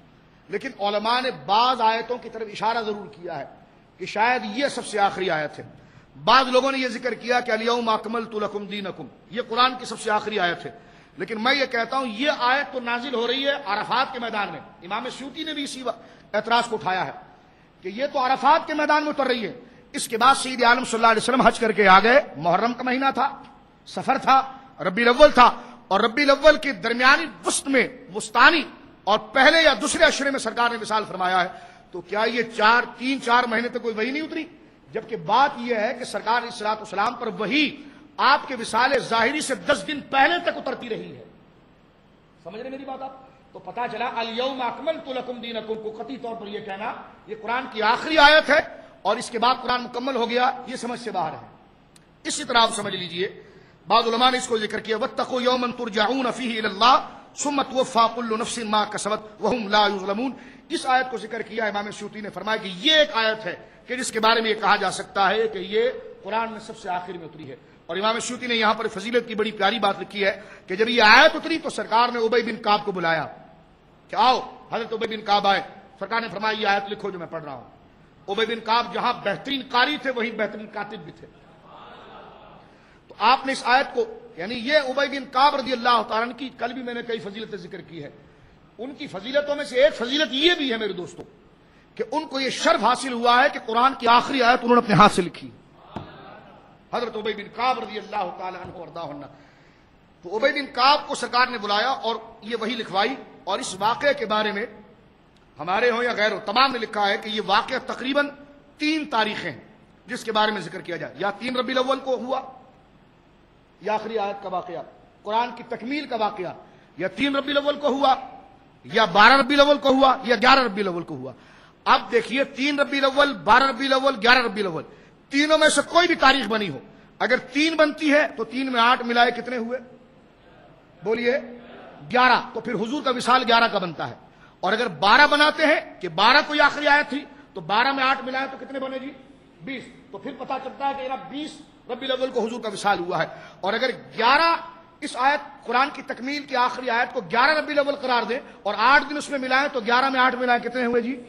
بولیے۔ اب یہ بنتی ہے حضور علیہ الصلوۃ والسلام کی وصال کی تاریخ۔ اس پر تمام مورخین نے لکھا ہے کہ تکمیل قرآن کے ٹھیک 8 دن کے بعد سرکار نے وصال فرمایا، تو قرآن کی آخری آیت کی بحث سے یہاں پتا چلا کہ 12 ربیع الاول حضور کا وصال نہیں ہے، 12 ربیع الاول حضور کا وصال نہیں ہے۔ یہ 12 وفات کر کے یہ کہنا کہ جناب حضور علیہ الصلوۃ والسلام کا وصال 12 کو، یہ ٹھیک نہیں ہے۔ ایک بات 12 وفات سے ایک بات جو نکل پڑی ہے میری زبان سے، تو میں اس کو کلیئر کر دینا چاہتا ہوں یہاں پر آپ کے سامنے، وہ یہ ہے کہ بر صغیر کے اندر جب پاکستان نہیں بنا تو ہمارے جب ہند اور پاکستان ایک تھا تو بر صغیر کے اندر ابتدائی طور پر میلاد النبی کو وفات النبی کہا جاتا تھا، یا 12 وفات کہہ دیا جاتا تھا، یہ وفات النبی کہہ دیا جاتا تھا۔ سمجھے میری بات؟ یہ متعین نہیں تھا اس میں پھر عرض کر دوں اور آپ کے ذہن کی تھوڑی اصلاح کے لیے کہ وہ وفات النبی تو کہتے تھے لیکن وفات النبی کے لفظ سے حضور کی وفات نہیں میلاد مراد لیتے تھے۔ سمجھ رہے میری بات آپ؟ اور جن لوگوں نے حضور کے لیے یہ کہا کہ 12 وفات، آپ نے بھی اپنے بڑے بوڑھوں سے سنا ہوگا، تو 12 وفات انہوں نے حضور کی وفات کے لیے نہیں بولا، پیدائش کے لیے بولا ہے، تھا وہ پیدائش کے لیے لیکن لفظ اس کے لیے 12 وفات بولا جاتا ہے۔ سمجھ رہے میری بات آپ؟ تھا وہ پیدائش ہی کا دن لیکن اس کو گویا کہ پانی جو 12 میں وفات یا 12 وفات، تو 12 وفات علماء نے روک کر بعد میں میلاد کہا جب آپ اس کو میلاد ہی مراد لیتے ہیں تو 12 وفات کیوں کہتے ہیں؟ آپ اس کو میلاد النبی کہہ دیا کریں۔ تو اس سسٹم کو بعد میں درست کیا گیا، لیکن جب بھی 12 وفات کا لفظ بولا گیا تو امت نے اس سے وفات مراد نہیں لی، پیدائش مراد لی ہے۔ سمجھ رہے میری بات آپ؟ تو اس کو ذرا ذہن میں کلیئر کر لیجئے آپ، کیونکہ وفات کا تصور تو امت نے کبھی رائے نہیں ہے کہ وہ وفات کے دن کوئی جشن منائے، وفات کے دن وہ کچھ کام کرے۔ ہمیشہ سے حضور علیہ الصلوۃ والسلام کے لیے نعت خوانی جو 12 ربیع الاول میں ہوئی ہے وہ وفات کے تصور سے نہیں ہوئی ہے، وہ پیدائش کے تصور سے ہوئی ہے۔ سمجھ رہے میری بات آپ؟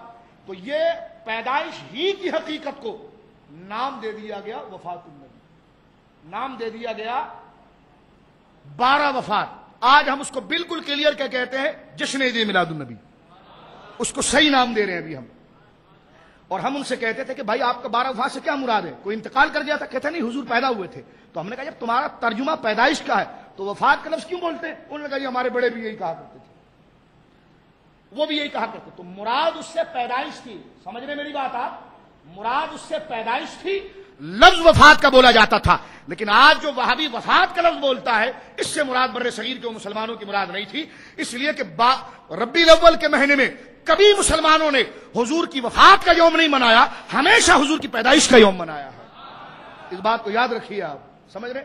یہ صرف دھوکہ دینے کے لیے جگہ جگہ پوسٹر لگاتے وفات النبی. وفات النبی حق ہے، سرکار کا وصال حق ہے، لیکن جو بطور جشن کے، بطور رسم کے اسلام میں جو دن رائج رہے ہیں، تو وفات النبی یعنی حضور کی وفات اور انتقال اور وصال کے وقت کو کبھی منایا نہیں گیا. منایا ہمیشہ حضور کے پیدائش کے دن کو گیا ہے. تو اس بات کو آپ ذرا یاد رکھیے. تو یہ آخری وحی سے میرے دوستو یہ بات کلیئر ہوتی ہے. 2 جملے یہاں پر آپ مزید سماعت فرما لیجئے اور میں اپنی گفتگو کو یہاں پر ختم کرنا چاہتا ہوں اس حوالے کے ساتھ کہ ہمارا 11واں ٹاپک جو بن رہا ہے وہ ہے مضامین قرآن کا اجمالی اور تفصیلی تعارف. پیغام جو قرآن دیتا ہے نا، پیغام بندوں کو جو پیغام دیتا ہے، کیونکہ قرآن کا موضوع انسان ہے. ہر کتاب کا ایک موضوع ہوتا ہے، اس کا ایک ہدف ہوتا ہے. تو قرآن کا موضوع انسان ہے، انسان کی ہدایت. غرض اس کی کیا ہے؟ ہدایت پا جائے. موضوع کیا ہے؟ انسان. تو انسان کے لیے جب قرآن ہدایت پیش کرتا ہے تو وہ 2 قسم کی، یا تو اجمال میں ہوتی ہے، تفصیل میں ہوتی ہے. اور اجمال اور تفصیل کے اعتبار سے قرآن کی آیات کی بھی 2 قسمیں بنتی ہیں، ایک محکمات، ایک متشابہات. مضامین کے اعتبار سے جو ہدایت دی جا رہی ہے وہ 2 قسم کی ہوتی ہے، ایک بنتی ہے محکمات، ایک ہے متشابہات. محکمات ان آیات کو کہتے ہیں جن کے معنی بالکل واضح الدلالت ہے، اور وہ اصل کتاب قرآن نے قرار دیا ہے. یعنی اصل مقصود بندوں کی محکمات والی آیات ہے. محکم ان آیتوں کو پڑھتے ہیں، کہتے ہیں کہ جس کو پڑھنے کے بعد مفسرین کو کسی زیادہ کھوج کی ضرورت نہیں ہوتی، وہ آیت خود اپنے معنی کو ظاہر کر رہی ہوتی ہے. جیسے نماز ہے، روزہ ہے، اللہ ایک ہے، نبی پاک صلی اللہ علیہ وسلم خاتم النبیین ہے. یہ محکمات ہیں. اور قرآن نے اس چیز کو ذکر کیا کہ منہ آیات محکمات. اللہ فرماتا ہے ہماری کتاب میں آیات ہیں محکمات، واضح آیات. ہن ام الکتاب، اور وہ اصل کتاب ہے. وہ اخر متشابہات، اور اس میں ہم نے متشابہات کو بھی ذکر فرمایا ہے.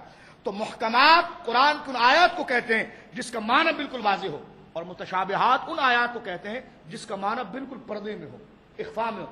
جتنا غور کریں حتمی طور پر آپ یہ نہیں کہہ سکتے یہی معنی اس کا ہے، نہیں، بلکہ وہ انتہائی سطور، انتہائی اخفاء، انتہائی پردے، اور اس کا معنی انتہائی چھپا ہوا ہوتا ہے. خدا جس کے سینے کو جتنا کھولتا ہے وہ اس معنی کے قریب تک پہنچنے کی کوشش کرتا ہے. لیکن اللہ رب العالمین اس کا علم خود رکھتا ہے اور اپنے محبوب کو عطا فرماتا ہے، اور اپنے محبوب کے صدقے اولیاء کو عطا فرماتا ہے. میں اس کی تفصیل کل کروں گا حفظ قرآن کے جامع میں، لیکن یہاں پر ایک بات میں عرض کرنا چاہتا ہوں کہ 2 قسم کے حکم ہیں، ایک ظاہری ہدایت کے اور ایک غیب اور خاص راز کی باتیں ہیں. قیامت کب آئے گی، کون کہاں پر مرے گا، بارش کب ہوگی، ماں کے پیٹ میں کیا ہے، روح کیا ہے، دنیا کا راز کیا، یہ جو اسرار اور غیب کی باتیں ہیں اس کو محکمات میں نہیں رکھا، متشابہات میں رکھا ہے. کیونکہ یہ ہمارے مطلب کی نہیں تھی. ہمارے مطلب کی نہیں تھی تو کیا ہوا، سرکار کو تو سمجھانا تھا. تو سرکار نے صلی اللہ علیہ وسلم کے علوم میں جو اضافہ کرنا ہے، ہمارے علم میں جو اضافہ ہو رہا ہے وہ محکمات سے ہو رہا ہے. ہمارے علم میں جو اضافہ ہو رہا ہے وہ محکمات سے ہو رہا ہے. سید عالم کے علم میں جو اضافہ ہو رہا ہے وہ محکمات اور متشابہات دونوں سے ہو رہا ہے. اب یہاں پر جب آپ بس سمجھ چکے ہیں کہ اسرار جتنے، غیوب جتنے متشابہات میں، وقوع قیامت، علوم خمسہ، روح کا علم اور قیامت کی وہ تاریخ کے جب وہ بپا ہوگا، یہ ساری علوم اللہ رب العالمین نے قرآن میں رکھے اور اس کے علم کو متشابہات کے اندر ڈال دیا ہے. اور اس کو اللہ رب العالمین نے متشابہات، جس طرح آپ دیکھتے ہیں کہ حروف مقطعات ایک خاص رسم ہے. متشابہات قرآن کی کئی آیتیں ہیں، میں آگے ذکر کروں گا اس کے چند معنی. امام سیوطی نے اس میں بڑی ایمان افروز بحثیں کی ہیں جو ہر مسلمان کو جاننا ضروری ہے، انشاءاللہ وہ میں اپنی جگہ پر ذکر کروں گا. لیکن حروف آیات متشابہات کا ایک خاص عنوان ہے مقطعات، ٹکڑے ٹکڑے میں کلمات ہوتے ہیں، الف لام میم کاف ہا یا عین صاد، تو یہ مقطعات ہے، یہ کٹے ہوئے حرف ہیں، الگ الگ ہے۔ یہ متشابہات کی ایک ذیلی شاخ ہے۔ متشابہات کئی آیات پر مبنی ہے، ان میں سے ایک اس کا عنوان جو ہے وہ مقطعات ہے، الف لام میم قاف نون۔ اب میری بات یہاں پر جو سنیے، جو کل بھی میں نے اختصاراً عرض کیا تھا، جب یہ آیت اتری نا کہ الف لام میم کاف ہا عین صاد، تو میں نے کل ذکر کیا تھا، مفسرین نے لکھا کہ کفار تو بہانہ ڈھونڈتے تھے نا حضور علیہ الصلوۃ والسلام کو اور صحابہ کرام علیہ الصلوۃ والسلام کو رضوان اللہ علیہم اجمعین کو روکنے کے لیے بہانہ ڈھونڈتے تھے۔ انہوں نے قرآن کی بڑی بڑی آیتوں پر اعتراض کیا، لیکن آپ کبھی عقل سے سوچیں، آج لوگ کہتے ہیں نون کا کیا معنی ہے، کاف ہا یا عین صاد کا معنی کیا ہے؟ تو میں نے کہا اگر اس کا کوئی معنی نہ ہوتا تو جس کا معنی تھا کفار نے اس پر اعتراض کیا، اور یہ تو اگر اس کا کوئی معنی نہ ہوتا اور عرب کے لوگ اس کو سمجھ نہیں سکتے تو کافر سب سے پہلے اس پر اعتراض کرتے کہ لو یہ کوئی کلام ہے، کاف کوئی بات ہے، لیکن کافر نے کبھی اس پر اعتراض نہیں کیا۔ یہ قابل غور نقطہ میں آپ کے سامنے عرض کر رہا ہوں، میری بات سمجھ رہے ہیں؟ یہ تو پورے جملے جس کا ترجمہ، کاف کا کیا ترجمہ، نون کیا ترجمہ، کاہا کیا ترجمہ، الف لام میم کیا ترجمہ ہے۔ اب آپ دیکھیں کہ اگر یہ لفظ بالکل معاذ اللہ ایسے ہوتے جس کا کوئی معنی ہی نہیں ہے، کوئی مقصد ہی نہیں ہے، تو کافر سب سے پہلے اس پر ہی مذاق اڑاتے، یہ نبی پاک کا کلام کیسا، دیکھو ان کو چاہیے کہ پورا جملہ پیش کریں، یہ ایک ایک حرف کو لاتے ہیں قاف، یہ ایک ایک حرف کو لاتے ہیں کاف عین صاد۔ اس پر امام سیوطی نے لکھا کہ اس سے پتہ چلتا ہے کہ جہاں اس میں اسرار اور غیب ہے وہیں پر اس بات کا اشارہ ہے کہ عرب میں اس قسم کا کلام موجود تھا، اور اہل عرب ایسے کلام سے مانوس تھے، اس بنا پر انہوں نے قاف پر کبھی اعتراض نہیں کیا، نون پر کبھی اعتراض نہیں کیا، مستقل ایک یونٹ ہے، مستقل ایک آیت ہے، اس پر کبھی اعتراض نہیں کیا، دیگر چیزوں پر اعتراض کیا۔ اور اس پر علامہ قرطبی علیہ رحمہ جو ایک بہت بڑے ادیب بھی ہیں اور عربی لغت کے ماہر بھی ہیں، انہوں نے اس سے پردہ اٹھایا، فرمایا ہاں اس کے اصل معنی تو اللہ جانتا ہے، لیکن اہل عرب میں مخففات کو ذکر کرنے کی عادت تھی، تفصیلی جملے کو مخفف کر کے ذکر کرنے کی عادت تھی۔ آپ نے زمانے جاہلیت کے اشعار نقل کیے ہیں امام قرطبی نے بہت سارے، اور زمانے جاہلیت میں جس طرح کے امرؤ قیس کے اشعار ہیں، مانا کہ وہ خرافات پر مبنی ہے، اور بعض اشعار عرب کے وہ ہیں جس کو سبع معلقہ کہتے ہیں، ہم زمانے طالب علم میں اس کو سبع مغلظہ کہتے تھے، یعنی وہ 7 اس قسم کے قصائد ہیں کہ استاد کے سامنے بھی پڑھو تو سر جھکا کر پڑھنا پڑتا ہے، یعنی اتنے عجیب و غریب اس میں اشعار ہیں کہ جس کا ترجمہ بھی نہیں کیا جا سکتا، یعنی وہ عجیب و غریب فحش باتیں بھی اس میں شامل ہیں۔ لیکن زمانے جاہلیت کے اشعار جو ہیں وہ پڑھائے صرف اس لیے جاتے ہیں کہ قرآن مجید برہان رشید کی عربی کو جاننے کے لیے سیدنا عمر نے بھی فرمایا ہے کہ قدیم عربیوں کی غزلیں سیکھو اور ان کے الفاظ سیکھو، کیونکہ وہ قرینہ، وہ انداز اللہ رب العالمین کے کلام نے اختیار کیا ہے، یعنی قرآن کے ثقیل الفاظ۔ اب آپ دیکھیں قرآن کے جب الفاظ آتے ہیں وہ عربی ہیں یا غیر عربی ہیں، اس پر جب مفسرین بحث کرتے ہیں، کیونکہ آگے وقت رہا تو میں ذکر کر سکوں گا اس میں کہ قرآن نے دیگر قبیلوں کے کلمات کو بھی لیا ہے۔ اب اس میں مفسرین بحث کرتے ہیں کہ یہ جو لفظ قرآن میں آیا یہ عربی کا غیر عربی کا کیسے فرق کریں گے، تو اس پر اشعار لائے جاتے ہیں۔ عربی کا ہے تو ثبوت کے لیے اشعار لائے، نہیں یہ فلاں شعر میں یہ لفظ استعمال ہوا ہے، پتہ چلا اہل عرب اس کو استعمال کرتے تھے۔ تو سید عالم کی پیدائش سے پہلے بھی عرب کے اندر غزلوں کا بڑا رواج تھا۔ قرآن جب اترا ہے تو اس وقت کعبے کی عمارت کے اوپر جو اس دور کے اندر عربی فصاحت اور زبان کا بڑا عبور تھا، وہ آدمی بڑا معتمد اور امام کہلاتا تھا جس کی عربی بہت اچھی ہو، اور وہ اپنے مافی ضمیر کو بہت خوبصورت الفاظ کے جاموں میں لے آئے اور اس کی بڑی منظر کشی کرے۔ تو سبع معلقہ یہ 7 قصیدے تھے جو کعبہ پر ٹنگائے گئے، ایک شعر لکھنے کے بعد، ایک غزل لکھنے کے بعد وہ لا کر کعبے کے اوپر ٹنگاتے تھے اور چیلنج کرتے تھے کہ آؤ پورے عرب میں کوئی ہے تو اس کا جواب دے دے۔ تو قصائد کو لا کر ٹنگایا جاتا تھا۔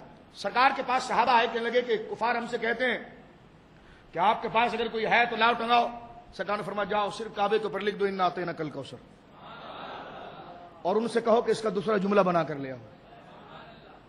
میں اس کی گہرائی میں نہیں جاتا کہ اس میں کیا نکات تھے، آگے انشاءاللہ جب تفسیر سورہ النشرہ کی ہم شروع کریں گے تو اعلیٰ حضرت کے والد گرامی نے اس کی طرف اشارہ بڑے خوبصورت انداز میں کیا ہے۔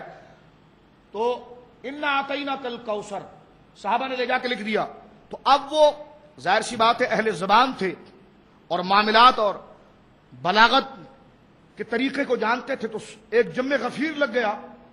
انا اعطینا کل کوثر کی ترتیب اور اس کے معنی کی طرف اشارہ اور جن الفاظوں کا انتخاب اس کلام کے اندر کیا گیا ہے، لوگ حیران تھے اور کہتے تھے ایسا قصیدہ ہم نے کبھی نہیں دیکھا۔ اور صحابہ نے کہا اس کا دوسرا مصرع بنا کر لاؤ، کہا اس کا دوسرا مصرع بن ہی نہیں سکتا۔ وہ کہنے لگے تم بنا کر لاؤ۔ صحابہ گئے حضور کے پاس، سرکار نے فرمایا دوسرا نہیں تیسرا بھی ہمارے پاس ہے۔ فرمایا جاؤ جا کے لکھا انا اعطینا کل کوثر فصلی لربک وانحر ان شانئک هو الابتر۔ تو اب آپ دیکھیں اسی شجاع طریقے کے ساتھ اس فصاحت کو ذکر کیا گیا ہے۔ تو یہ قرآن کا وہ طریق ہے جو اہل زبان، تو لہذا حروف مقطعات جو آیت متشابہات کی ذیلی شاخ ہے، میں جو عرض کر رہا تھا آپ کے سامنے قاف نون، تو یہ طریق عرب کے اندر رہے ہیں۔ تو امام قرطبی نے ایک شعر نقل کیا ہے کہ اہل عرب اس قسم کے مخففات سے مانوس تھے۔ مثال کے طور پر امام قرطبی نے ایک شعر نقل کیا ہے، فرماتے ہیں کہ ایک عاشق نے اپنی محبوبہ سے کہا تھا کہ قلت لہا قفی قالت قاف۔ اب آپ دیکھیں یہ زمانہ جاہلیت کے شعر ہے لیکن اس میں قاف کا لفظ آیا ہے۔ محبوب اپنی محبوبہ سے کہتا ہے قلت لہا قفی، میں نے اس سے کہا کہ ٹھہر جا، میں نے اس سے کہا کہ ٹھہر جا، قالت میری محبوبہ نے مجھ سے کہا قاف، کیا کہا؟ اب یہ قاف جو تھا یہ قف کا مخفف ہے۔ کس کا مخفف ہے؟ قف کا۔ تو ایسے میں نے سر دس ایک مثال کے لیے آپ کی خدمت میں بات کی ہے، ایسے درجنوں اشعار امام قرطبی نے احکام القرآن میں نقل کی ہے اور بتایا کہ مخفف ذکر کرنا یہ اہل عرب کے طریقہ تھا، جس طرح اس نے کہا کہ قلت لہا قفی قالت قاف۔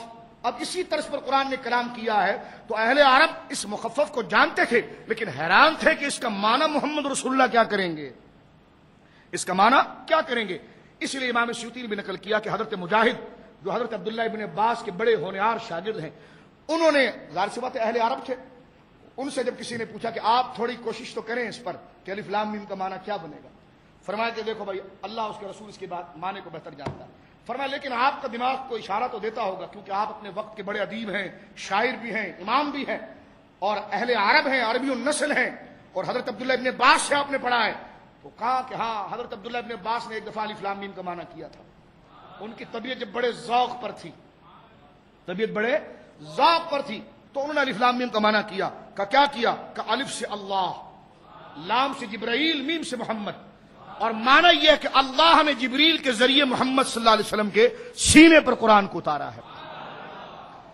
تو آج ہم نے تاریخ نزول قرآن کے حوالے سے، کیونکہ آج ہفتے کی رات تھی، کچھ وقت آپ کا زیادہ لے کر ایک دو تین مزید شقیں ہم نے آپ کی خدمت میں پیش کی۔ کل انشاءاللہ العزیز جمع قرآن کا پس منظر آپ کی خدمت میں ہم پیش کریں گے، اور سرکار علیہ الصلوۃ والسلام نے دار ارقم میں رہ کر قرآن کی ترسیل کا کام کیسے کیا۔